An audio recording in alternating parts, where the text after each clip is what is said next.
I didn't think the pain from the shingles rash would affect simple, everyday tasks like bathing, getting dressed, or even walking around.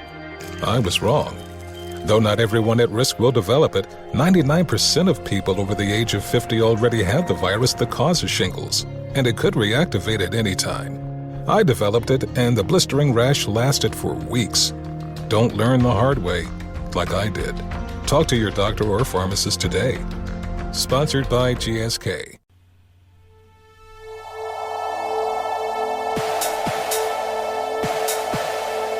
The History of the World podcast, written and presented by Chris Hasler. Volume 3, The Classical World. Episode 77, The Classical World Summary, Part 2.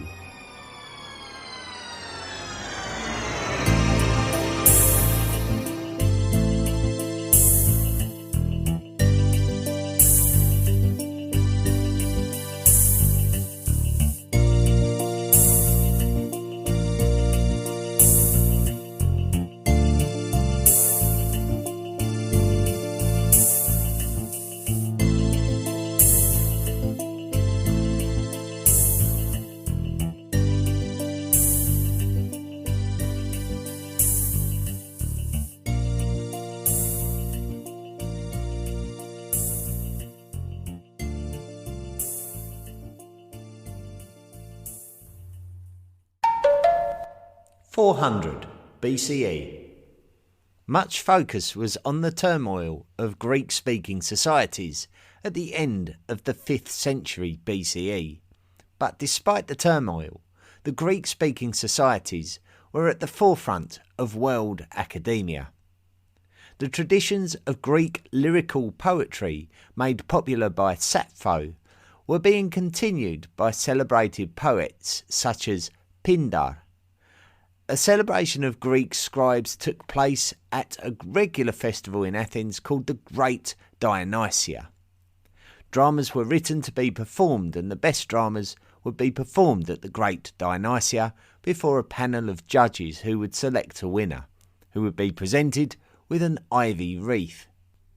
Both Aeschylus and Sophocles were highly respected writers of dramas called tragedies, and they would return to the Great Dionysia many times to each be victorious during the 5th century BCE, even known to compete against each other. After Aeschylus's heyday, a younger tragedian called Euripides would also win the ivy wreath on multiple occasions. The Greeks didn't just write tragedies though, as they would also write comedies, with Aristophanes being one of the most celebrated comedy writers. As mentioned in the last episode, the Greek rationalist train of thought would compromise the mythological stories of the pantheon of Greek gods, and two of the earliest great Greek historians would highlight this division in philosophy. Herodotus always wrote with a high regard for the gods and heroes of Greek mythology, and would often compare them to the deities of other cultures, such as the Phoenicians, for example.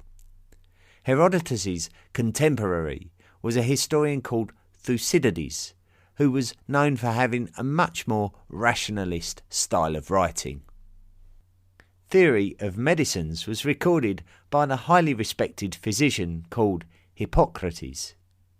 The Greeks were known for celebrating the human form with their athletic Olympians representing the pinnacle of human form, and subsequently many statues were sculpted of naked humans in all their glory. One of the great sculptors from this period was Praxiteles, but it was a man called Phidias who would sculpt the statue of Zeus at Olympia, which would be named as one of the 7 wonders of the ancient world. Phidias was also responsible for one of the more impressive pieces of architecture called the Parthenon, which he designed.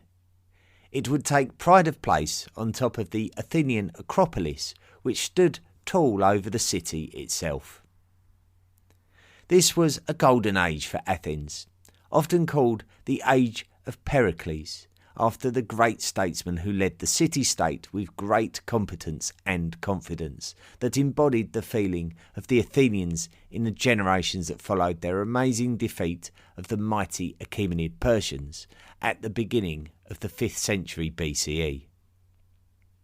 The one city-state who defied the Athenians, who by the age of Pericles had subjugated many of the Greek-speaking poleis who once formed the Delian League, was the city-state of Sparta. Sparta and Athens had never seen eye to eye, and only ever supported each other when they both fought against the Achaemenid Persians under their king Xerxes I at the start of the 5th century BCE. Sparta resented Athens for attempting to overrule Greek-speaking lands, considering themselves to be the greatest Greek-speaking entity. This tension would erupt into a full-scale war between the two called the Peloponnesian War, which drew in most of the Greek-speaking poleis, who were forced to pick sides in this long drawn-out conflict, which would do little to help either party in the long run. Despite Athens' dominance being compromised to a huge degree by the Spartans, Greek philosophy continued to flourish, but with controversial thought influencing an unsettled younger generation of a severely weakened Athens, the philosopher called Socrates was found guilty of corrupting the youth within the city and was executed. Socrates had left an academic legacy which was picked up by his student Plato, who set up the first Greek Academy of Thinking and Learning, and one of its students was a man called Aristotle. We mentioned that the Hallstatt culture was established as an Indo-European speaking peoples who were using iron and spoke a form of Proto-Celtic. By 400 BCE, we can assume that they were distinctly Celtic, and the cultures in the early Roman Republic called these people the Gauls. Often Latin can be referred to as a typical type site for this brand of Celtic culture, and it was certainly active at this time in history. Rome at this time was really just a powerful city-state in the north of the Italian peninsula, and the Etruscans, who had once created a ruling dynasty over Rome, were still in control of the lands to Rome's north and stood between Rome and the lands of the Celts. The Celts were a warrior race though, and used to creating their own fortune at the expense of others, and some described the Etruscans as being a race certainly more closely related to the Celts than to the Romans. The Romans' mythology was linked very closely to the Greek mythology, with very similar deities comparable to those of Greece, which point towards a cultural exchange at some point before this time. It is likely that Greek merchants and explorers discovered Rome and built trade links with it that would facilitate the growth of both Roman and Greek cultures. The Romans built a great temple on top of the Capitoline Hill in honour of three specific deities: Jupiter, who was the Roman equivalent of the Greek god Zeus and the king of the gods; Jupiter's consort called Juno, who was the queen of the gods and the equivalent of the Greek goddess Hera. Finally, the third member of the Capitoline triad was Minerva, a Roman goddess and a daughter of Jupiter, who would come to be compared to the Greek goddess Athena. Jupiter, Juno and Minerva had their own dedicated temples within a temple complex on the Capitoline Hill. And it would be the geese within the temple of Juno who would cackle loudly as the Celts approached Rome from the north in the year 390 BCE. This warning was not enough to enable the Romans to prevent the Celts from sacking the city before negotiating a tribute and leaving the Romans to rebuild their city. This Celtic invasion would live long and hard in the memory of the Romans for centuries to come. 300 BCE. The city-states of Greece, such as Athens and Sparta, had been greatly weakened by their conflicts with each other in the Peloponnesian War during the previous century, the 5th century BCE, and so neighbouring city-states and kingdoms no longer saw any necessity to see themselves as inferior to these once great entities and would be happy to stand up for themselves. One of the neighbouring territories gaining power to the north of the traditional Greek city-states was Macedon, and in the middle of the 4th century BCE, their king was Philip II. Philip II would approach the Greek polymath Aristotle to be a teacher to his son Alexander. Macedon became so powerful that Philip II would lead an army to victory over a coalition of Greek forces at the Battle of Chaeronea in 338 BCE. Alexander would accompany his father Philip on this campaign. When Philip died in 336 BCE, his son Alexander took his throne and would punish the Greeks for attempting to rise up against him. Alexander would then embark on a major campaign of conquest, and he would target the Achaemenid Persians.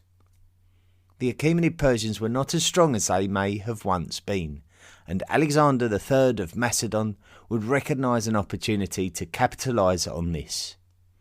Alexander would defeat the Achaemenid Persians, led by their ruler Darius III at Issus, and then quickly move to take control of the wealthy territory of Egypt in order to boost his resources and cement his supply lines.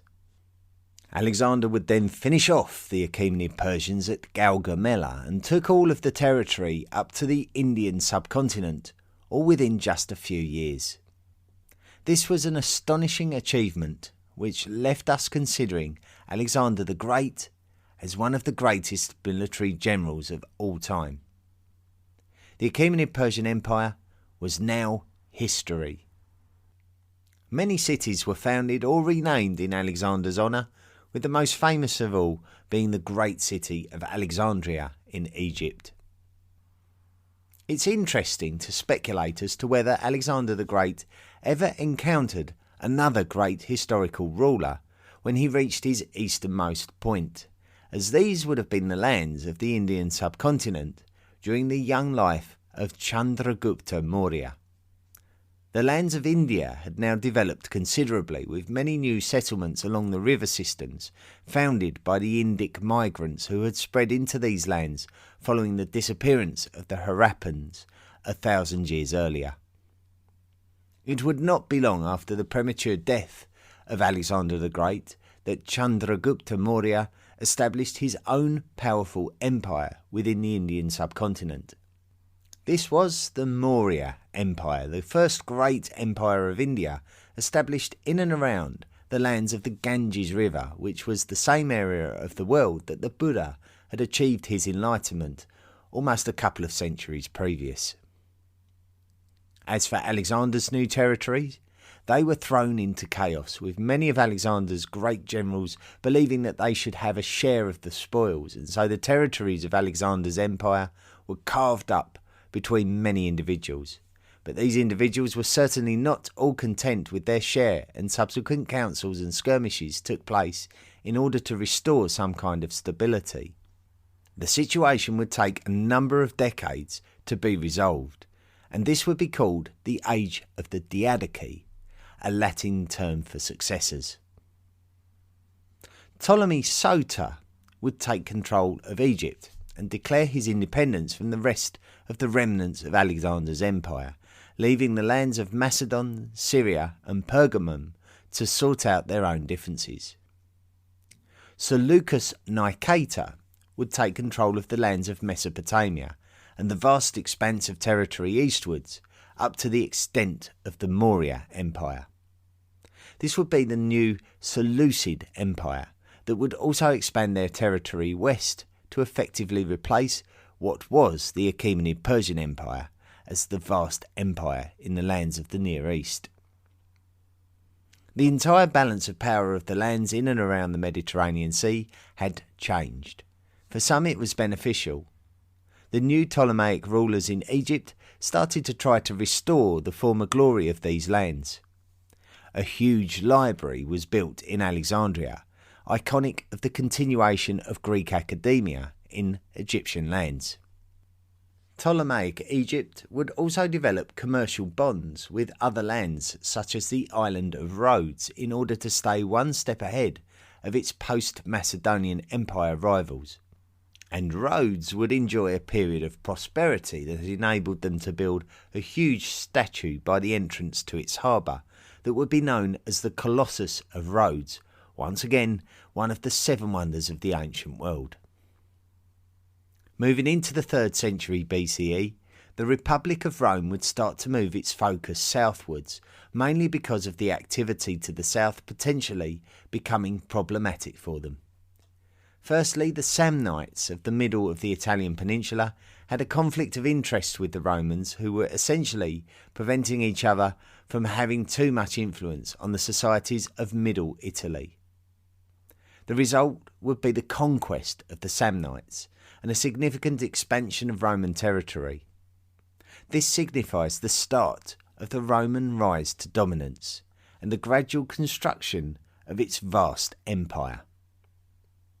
In a similar manner to Greece, academia and the arts in China continued to progress despite the fact that the states of China were continually at war with one another.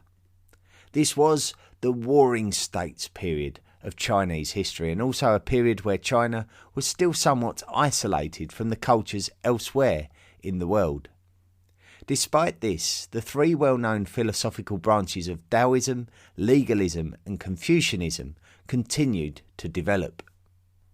Poetry existed in China, with one celebrated poet called Chu Yen believed to have been alive during the Warring States period. If he was a real person and not just a legendary figure, then it may be accurate to describe him as China's first major poet. The situation in China was about to alter dramatically, as one state in particular was about to start a totalitarian approach to gaining full control of China. They were the state of Qin, and in the year 260 BCE, they would deal a defeat to the powerful neighbouring state of Zhao at the Battle of Changping, which would signal a great decline of Qin power and influence. The Maurya Empire in India persevered as the most powerful imperial entity in Indian history, and was now under the rule of Ashoka the Great. Ashoka was a ruthless warrior who was reported to have had a change of heart after reflecting on the human carnage of warfare, and he chose to embrace the Buddhist traditions that existed as a minority in his lands.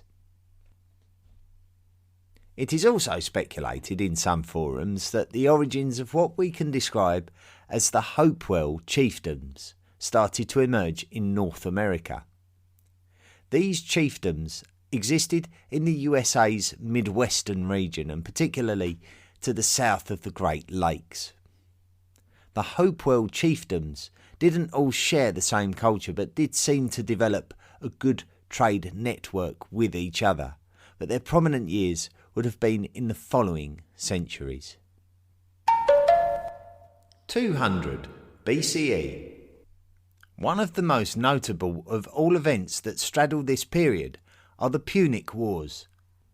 After the Romans had defeated the Samnites and taken control of their lands, they would also take the lands of the southern Italian peninsula, otherwise referred to as Magna Graecia, after many had shown loyalty to the invading Epirot kingdom from the Balkan Peninsula.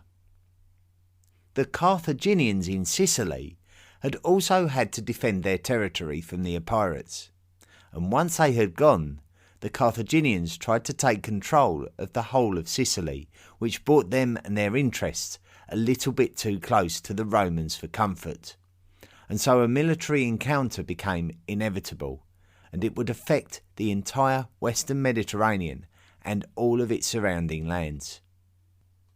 Initially, the conflict would be confined to the lands and seas in and around the island of Sicily, which Carthage had occupied in part for a number of centuries. After a long period of time, the Romans were able to get the better of Carthage and expel them from Sicily. the Carthaginians returned to North Africa embarrassed and humiliated by the Romans and harbouring a hunger for vengeance. The man who would lead the attempt at retribution was called Hannibal, and he would achieve an incredible feat by crossing the Alps with a huge entourage before heavily defeating a Roman army on their very own soil at the Battle of Cannae. However, a man called Scipio launched an attack on Carthaginian territory and took control of the coastal lands of Hispania away from Carthage and into Roman hands, therefore extending their empire once again. Both Hannibal and Scipio would end up in a showdown on North African soil when they met at the Battle of Zama. Scipio was the victor, and Carthage was forced into a weak position by Rome, who now had all the power in the Western Mediterranean. Now, Rome could look to the Greek lands for their next issue, as there had been tension carried over from the earlier days of the Punic War, which Rome had not been able to prioritise dealing with. Macedonia was now no match for the Romans, who conquered them at the Battle of Pydna and split Macedonia in order to prevent it from rising up again. Before the Battle of Zama had taken place, the Romans had dealt with an uprising of the city of Syracuse in Sicily, the home city of the famous scientist called Archimedes. Archimedes' famous moment was when he took a bath and realised that the displaced water would be equal to the volume of his body, and so he ran down the street without his clothes on, shouting, "Eureka!" Archimedes lost his life as a man in his 70s following the Roman success of besieging Syracuse.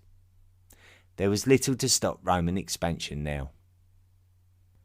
In Asiatic lands, the Seleucids were facing rebellion from within because a man called Arsaces was crowned the king of the Parni people, and they had taken control of the lands of Parthia, directly to the east of the Caspian Sea. These lands were on the northern fringes of the Seleucid Empire that would border onto lands controlled by steppe cultures such as the Scythian peoples, and had previously been among the northern extremities of Alexander the Great's lands and the Achaemenid Persians' area of influence. This new Parthian kingdom would eventually create big problems for the Seleucid Empire. Directly east of Parthia were the lands of Bactria, and a few decades later the Bactrian kings, who had also been subject to the Seleucids, took full advantage of the fall of the Maurya Empire of the Indian subcontinent and pushed their influence into the lands of the northwest subcontinent, creating independent kingdoms that shared Greek and Indic cultural aspects. The Bactrian kings were Demetrius and Menander, and their new kingdoms would help to preserve aspects of Greek culture that had migrated thousands of miles from their place of origin. The Qin had by this time taken control of the whole of China, after great reforms of its constitution that would put it one step ahead of its competitors. The man referred to as the first true emperor of all of China was the ruler of the Qin, and therefore called Qin Shi Huang. The Qin dynasty was very short-lived, and after Qin Shi Huang's death, a peasant called Liu Bang would rise from the chaos left behind and establish a new Han dynasty of China that would dominate Chinese politics for the next 4 centuries. It may have been thanks to a migration of people from the lands of China from very many centuries before that we recognise a population of the small islands of the vast Pacific Ocean, and we can feel somewhat confident that the islands of the areas known as Melanesia and Micronesia had been significantly populated by this time period. Melanesia and Micronesia refer to the areas of the Pacific Ocean to the northeast of Australia and the islands between Asia and Hawaii. Hawaii is much more closely linked to Polynesia, which is venturing towards the Americas, and it is during this period that we recognise that humans were making significant advances geographically by also reaching these very remote islands. 100 BCE. Roman foreign policy was as aggressive and as ruthless as ever. Both the Carthaginian and the Greek issues were put down with astonishing force. Corinth was sacked, and the entire Balkan Peninsula was now subject to and a part of the Roman Republic. Carthage was destroyed with genocidal force. The Romans had made the decision that the Carthaginians would not only be defeated, but completely wiped out and wiped off the map. Any Carthaginians that did survive were consigned to a life of slavery or public service labour, such as building the first true bridge over the river Tiber. Rome had always dealt with social problems throughout the years of the Republic. In the early days, many who were not granted the same privileges of the upper classes had threatened revolt and even secession until reforms made the Roman Republic more inclusive, with the lower societal classes earning much more political influence. Then came the issue of the people who belonged to the lands that the Romans had conquered being denied full Roman citizenship due to their different ethnicity.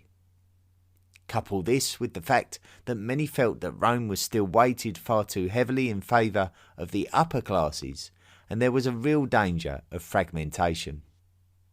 When the Gracchi brothers attempted to rise up against the Roman constitution and rally people to pressurise Rome into reforming, many senators opposed them, and this rebellion was simply put down, but the sentiment still existed within the population, and certainly among a particular group of politicians. So Rome would do what it would normally do, and reluctantly reform itself, but very gradually, and just enough to placate the opposition within. Reforms of the army and allowance of all ethnicities of the Italian peninsula to claim full Roman citizenship soon followed, and maintained the strength and cooperation of the population. A rebellion of gladiators led by Spartacus caused more trouble than it maybe should have done, until it was eventually put down. This feeling of rebelliousness within Rome was quite a serious problem. A triumvirate of noble politicians took control of the Roman Senate via political influence as opposed to military force. However, the political unrest between the differing factions was still bubbling underneath the surface, and a triumvirate of politicians were also of different opinions. Nonetheless, they did manage to steady the ship between the three of them, as they were attempting to serve the greater good. It would be no good to anybody if the Roman Republic was torn apart by political difference. The Parthians had taken control of all the lands of the Eastern Seleucid Empire, and now the Roman Republic had managed to extend their territory to Anatolia via diplomacy and conquest, so they were also approaching the Seleucids from their west. It looked very much like the Seleucids were being sandwiched into oblivion by two stronger imperial forces. The killer blow came when one member of the Roman triumvirate, namely Pompey, led a Roman army to successfully conquer the Seleucids. This would now bring the Roman border up to the Parthian border, and a huge battle took place where another member of the Roman triumvirate called Crassus was defeated by the Parthians and killed. The third member of the Roman triumvirate was a man called Julius Caesar, and he would successfully conquer Gaul, a heroic act considering the reputation of Gaul as Roman rivals since their sacking of the city itself over 300 years earlier. Caesar attempted to take lands across the water in Britannia, but this proved too much, and so the conquest of Gaul was enough, and the lands were brought into the realm of the Roman Republic. While Rome was becoming more powerful in the west, the Chinese Han dynasty was becoming more powerful in the east. and where the two powers likely had very limited knowledge of one another before this time, things were about to change. The Han Emperor Wu sent an envoy called Jiang Tian to negotiate a political relationship with the Yuezhi people. By the time he was able to reach them, they had settled the lands of Transoxania, roughly modern Uzbekistan. Jiang Tian learned more about the cultures of the lands between the Yuezhi and the Parthians, and he would take this knowledge back to China. The Chinese then made a conscious effort to build trade links across these new cultures of Western Asia, which, as we all know, was a land that Romans were now venturing into. The Romans would express an interest in the exotic goods of these trade routes, which included Chinese silks, previously unknown to most Romans, and so we refer to these trade routes as the Silk Road.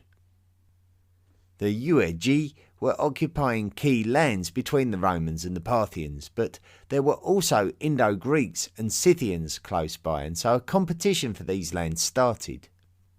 A splinter group of Scythians called the Shakas took control of some of the Indo-Greek territories in and around Bactria, but the Parthians would be very keen not to have their own part in the equation being compromised by these less powerful groups, and continued to try to impose their influence on them.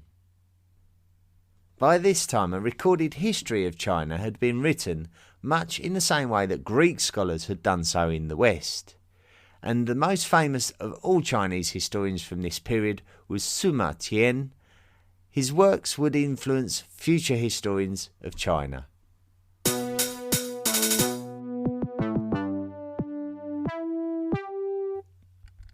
Thank you so much for listening to this marathon summary of the classical world. It's a bit of a biggie. I didn't expect it to be this big, but I certainly should have it wrapped up in another 2 episodes.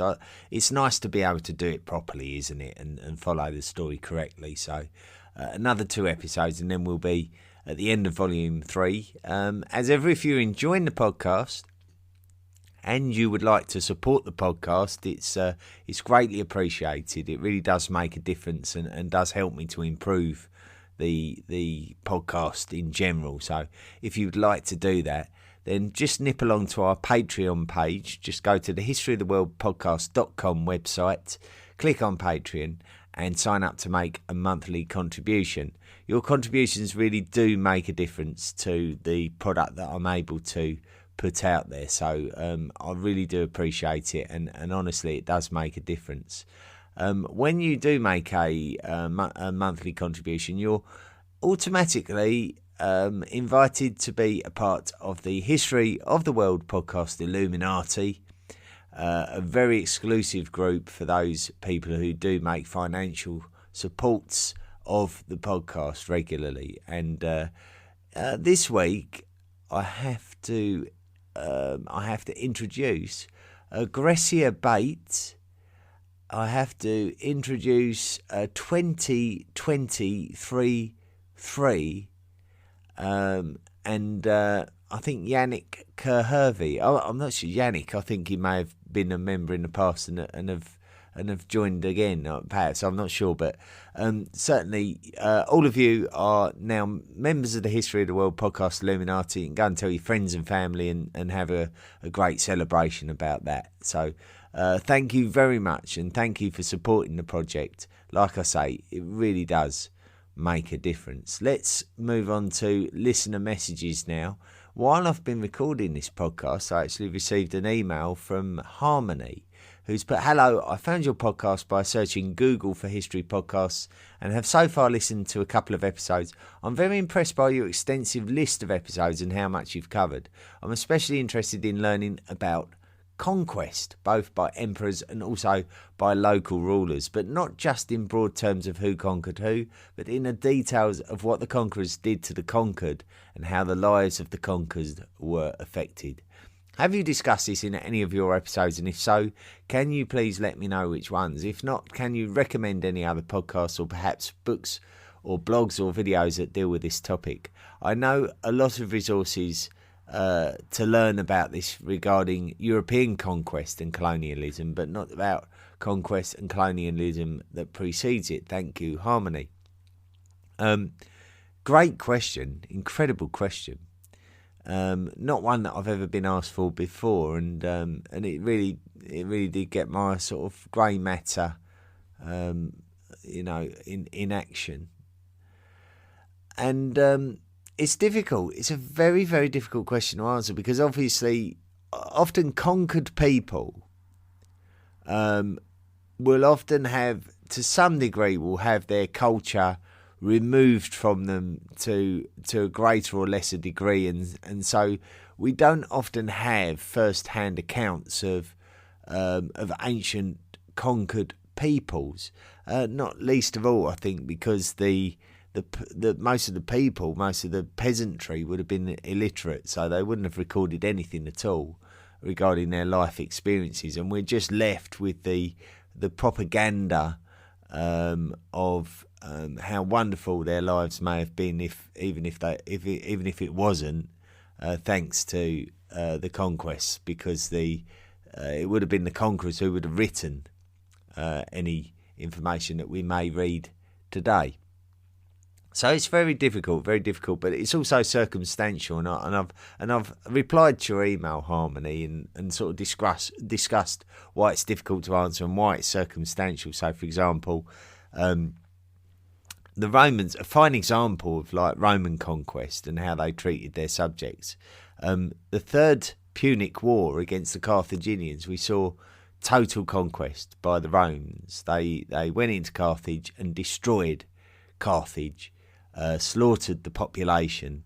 Anyone that was left was either consigned to a life of Roman slavery or was just left to try and live on infertile lands. So it was absolute total destruction, and anyone that would have been Carthaginian at that time would have been, would have had a miserable future to look forward to, and it may not have been a long one. But however, if we look at somewhere like Pergamon, where the ruler of Pergamon willingly gave his territory to the Romans, and the Romans could have just probably waltzed in, installed some sort of local governors, and the land would have probably just run as usual, with everyone just able to continue living their lives as normal, but just under Roman rule. So where there was no rebelliousness, there was no necessity to go all out and embarrass your new subjects. If there was a significant rebellion in that area or in that territory, then obviously the conquering party would have to take strong measures to prevent any uprisings in the future. So it's a fascinating question, and not a straightforward answer, I suspect. I'm sure there are many that have a lot more expertise that are able to sort of answer that question maybe a little bit more comprehensively, but that's my opinion anyway. Priyank Sharma has written in saying, "Hi Chris, listening to your podcast has been a ritual of sorts for me for a while now. This morning when I was driving out of Delhi and back to my home in Noida, I hope I've said that correctly, I heard your unscripted podcast about people's angry messages and stuff. It was definitely a fun one. Just wanted to touch upon the Aryan invasion theory. Of course, swastika predates the Aryans by thousands of years, and sure, Aryans have earned a bad name for themselves, which is why Indians hate being associated with Aryans in any way, especially to say modern Hinduism has its roots in Central Asia. What this has led to is some nationalists claiming that there has always been an outward migration of Indians to Europe, etc., and Indus Valley is a precursor to all major civilizations. While you can argue about the veracity, and I am also a firm believer in Aryan mixing, not invasion, it's fascinating how much evidence exists that the Vedic civilizations and thus Aryan and Indus Valley have in common. In my opinion, the best way to put it would be an amalgamation of belief systems, but it's fascinating how any which way history can be argued to suit a certain narrative. I, however, love your methodical approach to history and am a big fan of you. Been for a while, actually. Would love to start my own podcast someday. Good luck, Priyank. I'd love for you to start your own podcast someday. I know one or two listeners to the podcast have attempted to do that, and I've been impressed by their work. It's there's certainly a lot of talent in this world, isn't there? And and it's great. Certainly for me, it's wonderful to be able to express myself through this podcast. I find it very gratifying. So I'd love to hear that others are finding that same pleasure out of doing it. Certainly the whole that's whole stigma of Nazi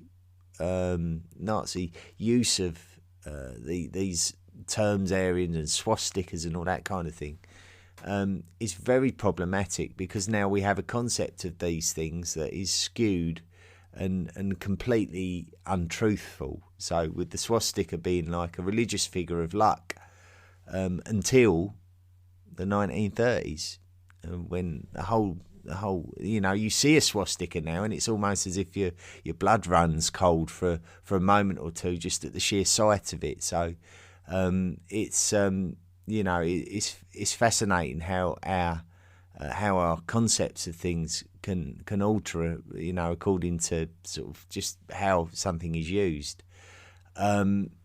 I certainly am. I'm really grateful for your message, Priyank, because like I've said in the past, when I'm discussing areas of the world that I have absolutely no cultural connection to, I think it's important that people do write in and tell me their point of view, because then I can sort of say that during a podcast episode and open that that feeling up to the world. And certainly I'll go as far as to say, and this might be a bit controversial me saying it, a lot of history that certainly I read in Great Britain has been written by white historians from years gone by who have a very imperial outlook to British history and the world history attached to the British Empire.